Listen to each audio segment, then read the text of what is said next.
Into Better Odds Sports Betting. I'm your host, Nick Hubb. I have Kiev O'Neill with us and Kyle Hunter. How we doing, guys? Another big Saturday, 150 games. Gotta love it, man. College basketball is rolling. It's something to do before the Super Bowl. I expect a lot of action this weekend, man. Oh man, this is crazy. We've got a huge Saturday of college basketball games, and then we got the big football game on Sunday. I know I'm not really into it, but I know there's some UFC going on this weekend, and Kiev will be on top of the fights. Guys, there's lots of action in the sports world, so hope everybody got their rest last night and got ready to handicap this huge weekend of games. It'll be a late night again, Kyle. That's right. Kiev. Well, we'll start off with Kiev wanted to talk about this game for good reason. I think he's sitting in the stadium right now. Rutgers and Wisconsin. This one, Ken Palm has it at -9, favoring Wisconsin. Rutgers is off that big win at Ohio State. Go ahead, Kiev. Go ahead. All right, let's throw me right into the mix. All right, let's do it. First, I want to say a couple things about mid-February here in college basketball. A couple things I want to warn people about. Bubble teams are going to be playing out of their mind the last couple weeks here. If they're a big fat dog and you're thinking about fading them, kind of think if they have a chance to get into the tournament, or if they're in their minds they have a chance to get in the tournament, because it's going to dictate some of their strength, and sometimes they play a little out of your minds.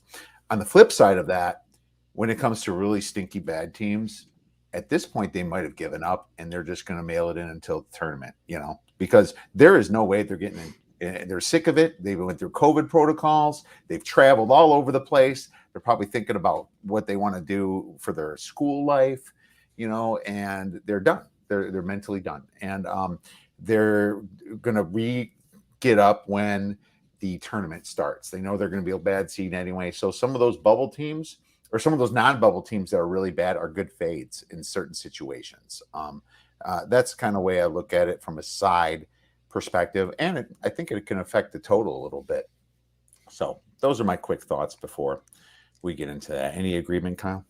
Yeah, I agree with what you said there, and I also want to say, this isn't the greatest marketing pitch, but mid-February is a tough time for me in general. I've kind of gone back and seen February is my weakest month in college basketball by quite a bit of any of the months. I do really well at the beginning of the season. I also usually do well in March.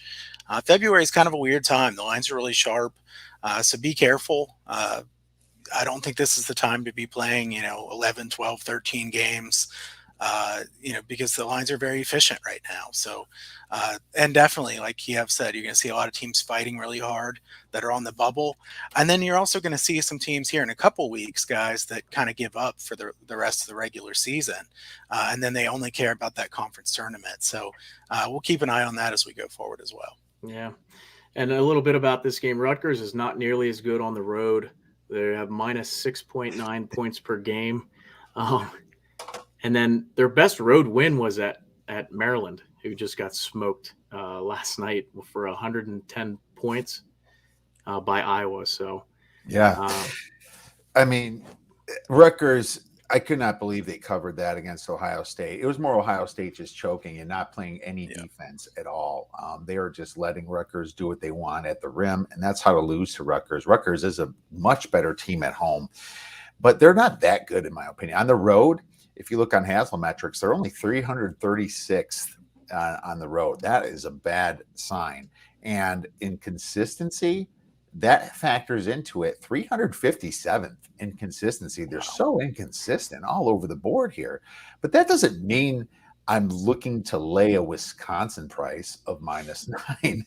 Wisconsin plays great against the great teams and terrible against the bad teams. That's why you see a team with the most quadrant wins, them and Baylor have the most quadrant 1 wins, and yet they're not even a top 20 Ken Palm Haslametrics Bart Torvik team in efficiency. Mm-hmm. So that tells you that when it comes to the worst teams, they're not really stepping it up. Wisconsin had a higher pace this year, but they've slowed it down as of late. That Michigan State game should have went way more under than it did. It got to 132, but it shouldn't have. Michigan State started fouling with over a minute left. It was like literally in Foul City, and it got up to 132, but that total was still at 138. There was still only 66 possessions in this game. Both teams play really good defense, but Wisconsin only shoots 266 in effective field goal percentage, while Rutgers is 221st and much worse on the road.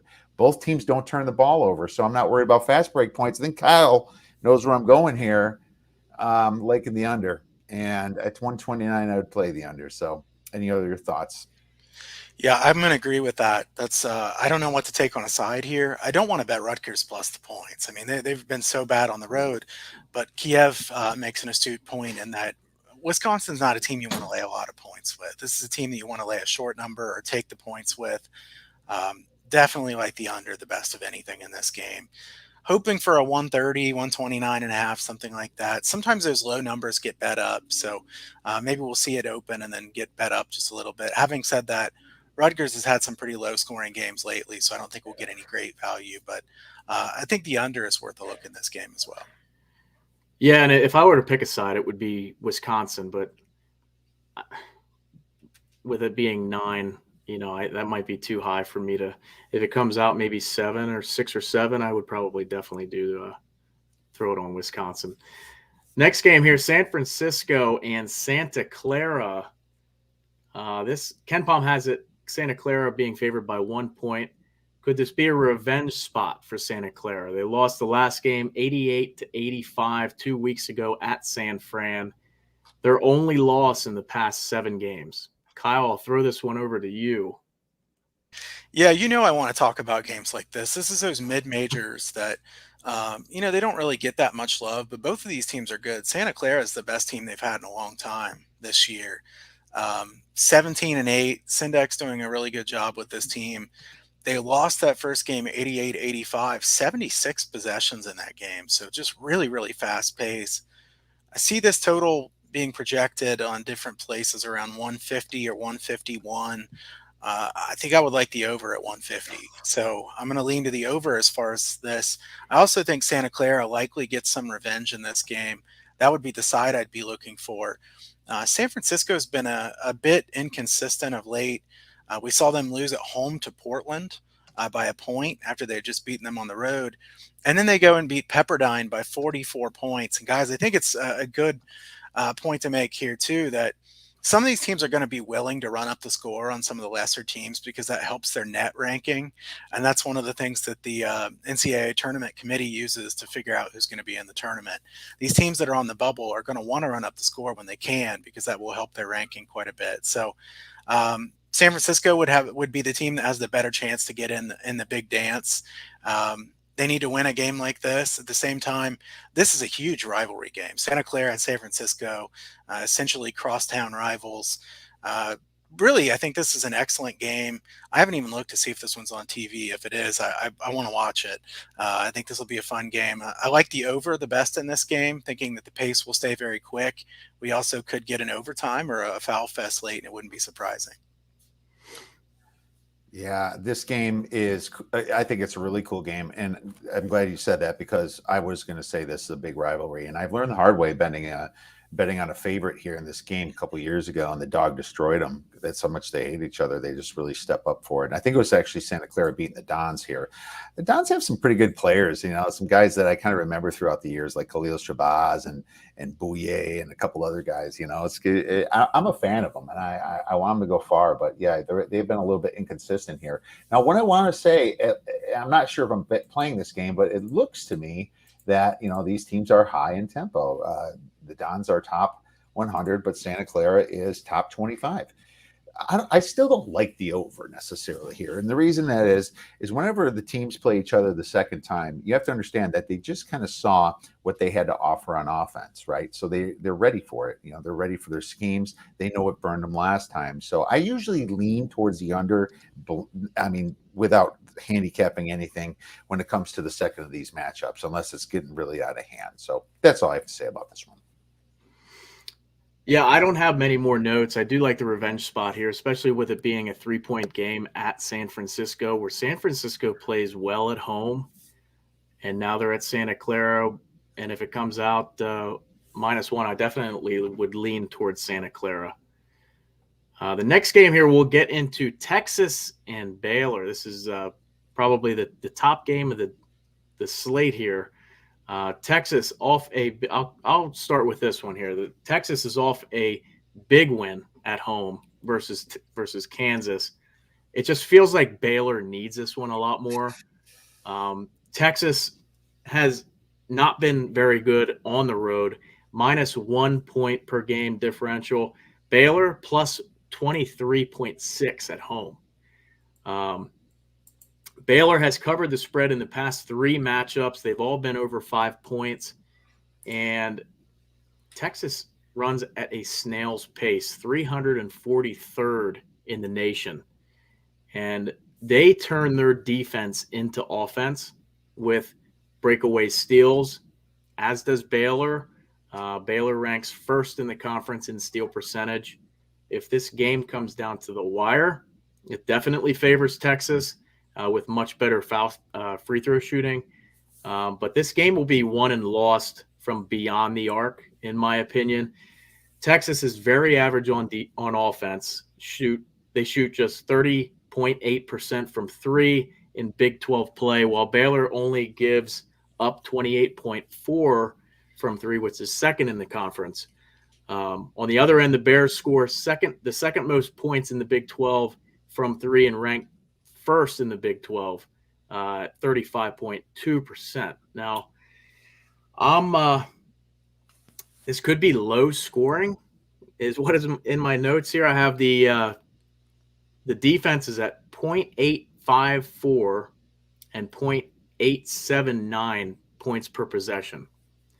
But the potential for quick points off steals kind of steers me away from that. I definitely would lean towards Baylor here. And KenPom has it at -5. Who wants to go next? I can go. I actually handicapped this game too for the podcast. I like Baylor in this, and I'm probably going to be playing Baylor unless this is going to get really out of hand. Now, KenPom has it 6, but this ain't going to be 6. This is going to be 7.5 probably. You got to look at the situation here. Texas, terrible road team, ranking 353rd on KenPom away from home. So their away from home is terrible. While Baylor, actually a pretty good home team at 51st. Now, Baylor was hurt a little bit. LJ Cryer is still out, but he could come back this game. There was some fake news out there about him actually being hurt out for the season, but that ended up not being true. The thing about Texas, and the thing that really sticks out to me, besides how terrible they perform on the road, is a massive regression stat. They are number 1 in opponent free throw percentage, only shooting 62.8%. I mean, there's nothing you can do about that. It's not like your defense is doing anything, right? I made a joke on the podcast saying maybe they got some fans going out in Texas trying to blow the ball away from the rim or something. But this is absolutely a regression spot that you look in some of these situations. Now, with Baylor, not the greatest free throw team, so that worries me a little bit, laying points. But a lot of times that hasn't come into fruition.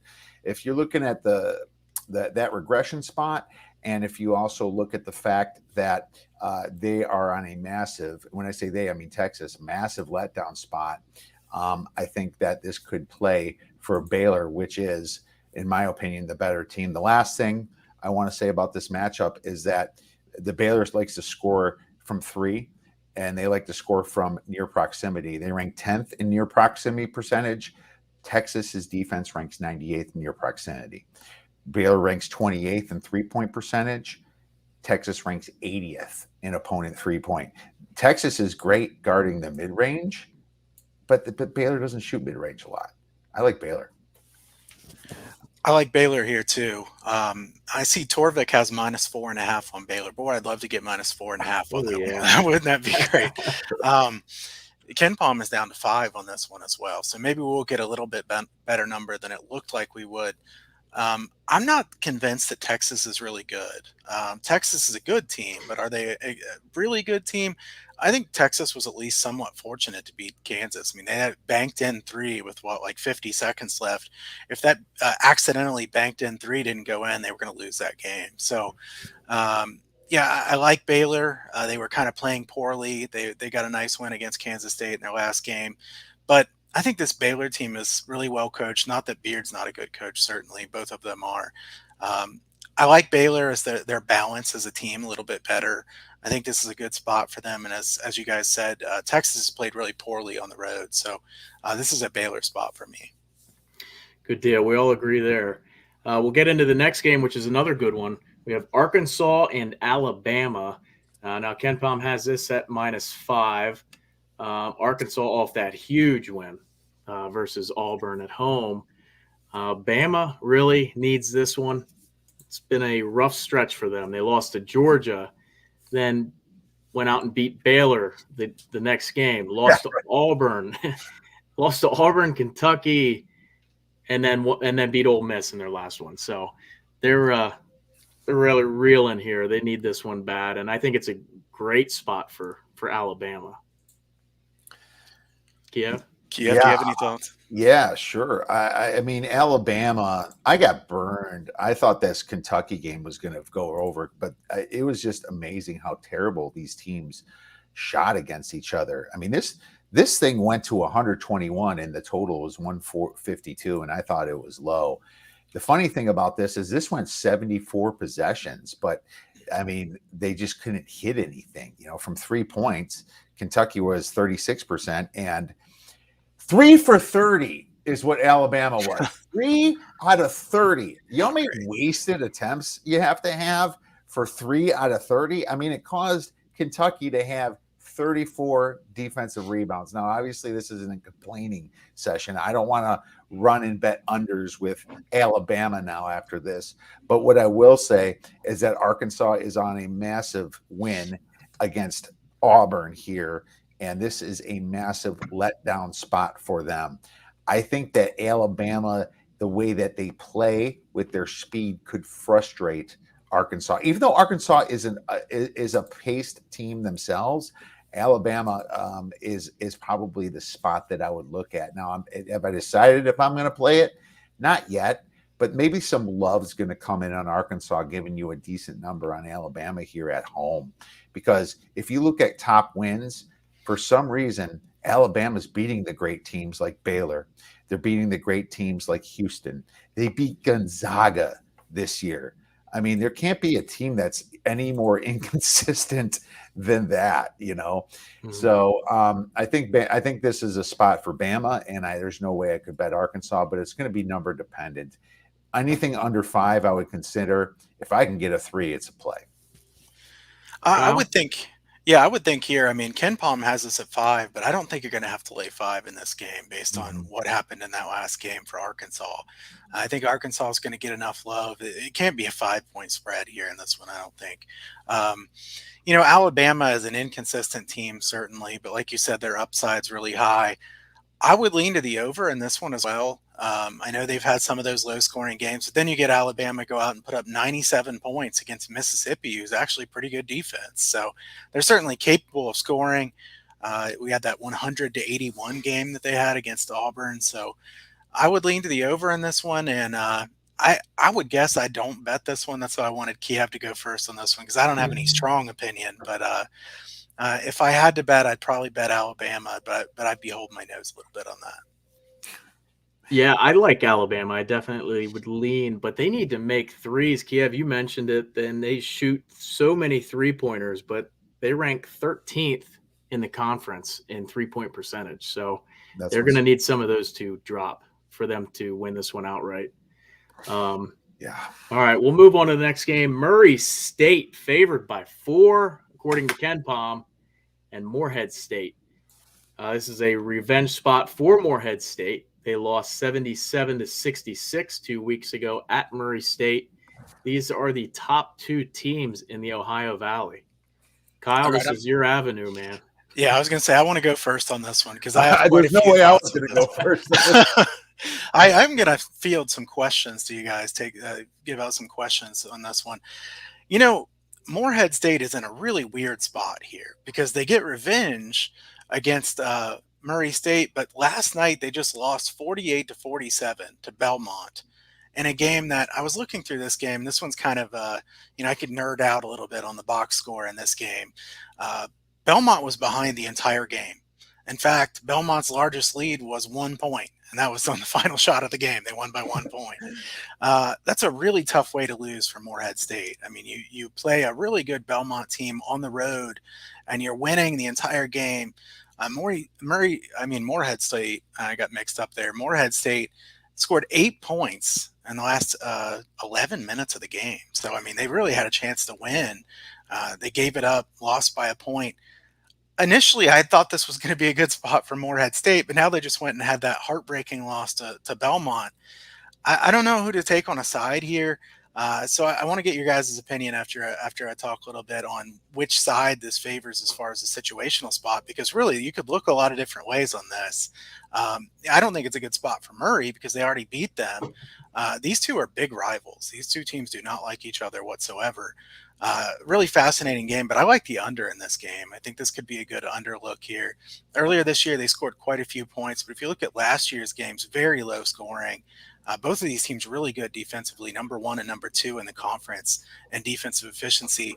And also, you look at the 48-47 game from Morehead State yesterday. So they slow Belmont down, a team that's really fast-paced, very good offense. I think that gives them a blueprint to try to win a game against Murray State. They have to slow it down, try to win a low-scoring game. So definitely my favorite play in this one is the under. Kiev, do you have some thoughts about this one? Not as strong as Kyle, but I know that Kyle's been on Morehead State unders for the past couple of years. Every time we talk, it's like, oh, Morehead under. Well, it doesn't really look like the market's really caught up yet. And what's funny about Morehead is usually when they go over, it's because they're just beating up really bad defenses. That's the times when they do go over. But Murray State themselves, they have a good defense, ranking number 52 in the nation in efficiency, 87 in effective field goal, number 1 in the conference. So that says under all over it for me. The fact that this is the second game that they're playing against each other checks the box of the second game under potential for me. So, if Ken Palm's correct, and this is going to be at 132, then I really have to lean towards the under here, because this is going to be another disgusting back and forth, pass the basketball, only take the open shot type game. A lot of coaches that like that really do it the whole game, and it's fun to watch in a way if you have an under, because that makes those games bearable for you to watch. If you're just an innocent bystander, you just want to switch to like a Kansas game or something. But you got an under in this game. I definitely lean towards the under, and if it is 132, Kyle, I will be a player on it. Yeah. I like it. I would lean towards Morehead State if they're getting points at home in a revenge spot. We'll end it with the last game here. Miami and Wake Forest. Now, Ken Palm has this one out at -7 towards Wake Forest. This is also another revenge spot. That's the theme of today's video. They lost 92-84 at Miami on New Year's Day. Now, Miami shot 61% from the field and 50% from 3. They're a good shooting team, but they can't sustain that. Miami won the turnover battle, and I expect them to do the same. They rank the same in this game. They rank first in the ACC in turnover percentage on offense and defense. Wake's only loss at home was to Duke, and they are plus 17.1 points per game differential at home. Should be a fast-paced game. Miami is 135th in the nation in game pace. Wake Forest is 56th. The Hurricanes rank 10th in the nation in potential quick points off breakaway steals. Neither team is great on the boards, but Wake definitely has the clear advantage in second chance points, second chance conversion percentage. Wake will look to score inside the arc in this one. They rank first in the ACC, and will be up against the Miami defense that ranks 14th in the ACC in defending the 2-point shot. Wake will have the best player on the court, Alondis Williams, and an underrated home court advantage. Haslametrics has them as the 22nd best home court advantage. I will lean towards Wake and the over in this one. Kyle, you have any thoughts? Yeah, I would lean toward Wake Forest in this one. I don't know, the line probably 6.5 or 7 points probably in this one. Um, Hoping for 6.5 for Wake Forest. I will give a quick plug here to Kiev's the Odds Breakers podcast this week. He had Simon from Shot Quality on there. Shot Quality says that first game, which was an 8-point spread, should have been a 3-point win. Miami shot lights out, like Nick said. They can't keep shooting like that. And Miami really hasn't played very well lately. They've really kind of stumbled. I know they won against Georgia Tech at home, but you're supposed to beat Georgia Tech at home. They lost at home against Notre Dame. They lost pretty bad against Virginia. I think Wake Forest, Steve Forbes is an underrated coach. He's done a really good job everywhere he's gone. Wake Forest would be my look in this game, thinking that the home court advantage, revenge from the first time. Wake Forest also playing better basketball right now than is Miami. So I like the look with Wake Forest here. Kiev? Miami was a little darling for me for a little while. They kind of woke up this year a little bit in a way. Now they also skidded when the market caught up to them. They lost a couple games to Notre Dame and Virginia. I mean, who would have known by mid-February that Notre Dame was going to be the number one team in the ACC right now as the number one seed coming in? I think that is absolutely an insane story in itself. But I like Miami as a dog, so I'm going to disagree with you guys. I'm gonna lean Miami. I'm not sure if I'm going to play it. I mean, it's going to look like a pretty big dog, and I will say that Wake Forest has certainly been better. But playing Wake Forest as a favorite is what's going to annoy me a little bit in this. So I'm just going to give you a small lead to Miami. Good deal. Well, those are all the games. You can find all of us at theoddsbreakers.com. You can find me at Nick Hub Sports, Kyle at Kyle Hunter Picks, and Kiev at OB Kiev, and at the Odds Breakers. So anything you'd like to add, Kyle? Yeah, I mean, Sports Wagering U, check out the class coming up on February 22nd. Kiev and I will be teaching that college basketball. Looking forward to that. Looking forward to the community getting together and trying to get better at sports betting and help each other along the way. Sports Wagering U is going to be fun. Looking forward to working with both of you guys on that. And check out at Sports Wager U on Twitter or on TikTok as well. My website, huntersportspicks.com. You can check out my plays from there and also sign up for the Free Picks newsletter as well. Absolutely. Check us out at theoddsbreakers.com. And obviously, if you need another book and more outs, it's always great to have more outs with prop plays. Check out BetUS. They have a great promotion for the Super Bowl. You're going to get a really nice bonus actually going to them. Use the promo code Better Odds. You'll be able to get that bonus. And I think it's up to 100% right now for Super Bowl week. Double check that. But you get a nice one here. And BetUS has a lot of different props out there as well. But yeah, check us out, the Odds Breakers. Always got great handicappers. Nick's over there. Kyle's Totals package is over there as well, which is done very good. So make sure if you have any questions, feel free to tweet us as well. Good deal. And also, if you're watching this, also tune in to the video we did just before this, which was a Super Bowl propcast for Sports Wagering University. And so check that out, everybody. And you can find all of my picks at the Odds Breakers, sportspickhub.com. And hope everybody has a great weekend. 150 games to watch tomorrow, and a little light on the college basketball Sunday for good reason when Kyle's Bengals take the field. So thanks a lot, guys. Thanks a lot. Thanks, guys.